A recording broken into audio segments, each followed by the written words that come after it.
Isang pinagpalang umaga mga kagaya. So sa episode na to, mag-harvest tayo ng aming tanim na strawberries. So kukunti lang po to for personal consumption namin. So yun po yung kagandahan ng may tanim tayo sa ating bakuran. Kasi pagka kung ano yung gusto nating kainin, hindi na natin bibilhin. So samahan nyo ako habang ina-harvest yung strawberries na to. Ito kasi, itong strawberry na to is nandun doon sa kabila.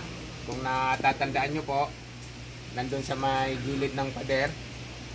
Kaya lang kinonvert natin yung hydroponics doon into aquaponics. So linipat muna natin siya dito. Ngayon, season ng strawberries. So ang season ng strawberries dito sa amin, nag-i-start siyang mamunga ng November hanggang March. So yun yung kagandahan. So ayan no, kung gusto nyo kumain ng sariling tanim nyo na strawberry, ayan, hindi na natin kailangang bumili. Yun yung kagandahan po na may sarili tayong tanim na hindi na kayo bibili. Ito po ay hydroponics. So kung gusto niyo po matuto ng ganitong pamamaraan ng pagtanim, marami na po kaming in-upload na video sa aming YouTube channel para guide sa ganitong pagtatanim. So balikan nyo na lang po yung aming mga na-upload na video sa aming YouTube channel and panoorin nyo po. Meron po kami dong mga na-upload na regarding about sa strawberries. So kung paano namin to pinadami.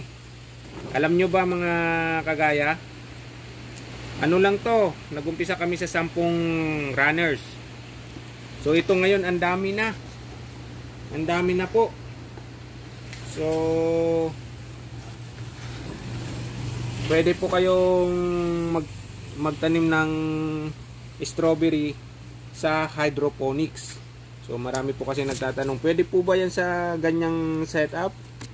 O ito po yung patunay na pwede po tayong magtanim ng strawberry sa hydroponics. Yan. Madami na po kaming na-harvest dito na bunga. Umpisa nung tinanim namin to, nung doon pa to nakapwesto sa gilid ng pader na ginawa naming hydroponics. Ayan oh, ang gaganda oh, mga kagaya. Sarap. Kung ano bang variety to? Sweet ano? Charlie. Sweet Charlie. So kung magtatanong kayo kung anong variety ng strawberries to, ito po ay Sweet Charlie.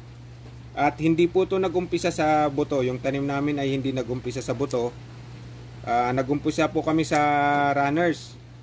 Ang runners kasi madaling palakihin and then mabilis siyang lumaki at mapapabunga kaagad natin. Lalo na pag dumating dun sa season na ano na siya, na mamumunga na. And isa pa na ginagawa po namin dito para mamunga siya, pag ganitong season, ang ginagawa po namin is tinitrim namin, gagaya nito oh, ipapakita ko sa inyo kung ano yung inaalis. Kagaya nito po, ayan, lumang dahon na, so obligado ka nang putulin yan, pinuputol po yan. Lalo na ngayong season, tinitrim po namin yan. Yung tinitrim namin, makikita nyo hindi siya ganong madahon para lumabas yung bulaklak niya. Ito, papakita ko sa inyo, meron dito oh. Ayan no. Ayan po. So, ayan. Ito po, makikita nyo mga bulaklak. Ayan mga bulaklak niyan. Ngayong season na to, kagaya nito, pag nagkaroon po siya ng ganitong runners, ito po yung ginamit naming tinatanim namin para dumami yung aming strawberry. Pero ngayong season, kagaya nito, nagkaroon siya ng runners, pinuputol po namin yan. Tatanggalin po natin yan para, ayan, ito, runners din po to. Tatanggalin din po natin yan. Ito, yan, ganyan. Kaya po natin tinatanggal para hindi po siya magparami. Kasi season nga ngayon ng pamumunga, para hindi siya dumami yung runners niya, puputulin natin yan. Then yung mga dahon, halimbawa itong dahon, itong mga lumang dahon na tinitrim po yan. Tinitrim po natin yan. Kasi ayaw natin lumago sila. Ang gusto natin sila ngayon ay mamulaklak. So, kasi pinapabunga nga natin yan. Ititrim natin siya. Yun po yung ginagawa namin sa aming mga tanim na strawberry. So hindi po kami expert. Sinishare lang po namin kung ano yung ginagawa namin, and yung result is nandito, nakikita nyo po. So maraming salamat sa inyong panunood sa video na to. Short video na to. Naway mayroon kayong natutunan kahit sa kunting oras na panunood nyo. And kung nagustuhan nyo po yung video na to, pa-share po and like na lang sa aming YouTube channel. And kung hindi ka pa subscriber sa aking YouTube channel, paki-subscribe po. Maraming salamat, and lagi ko pong sinasabi mga kagaya, mag-ingat po tayong lahat. And God bless.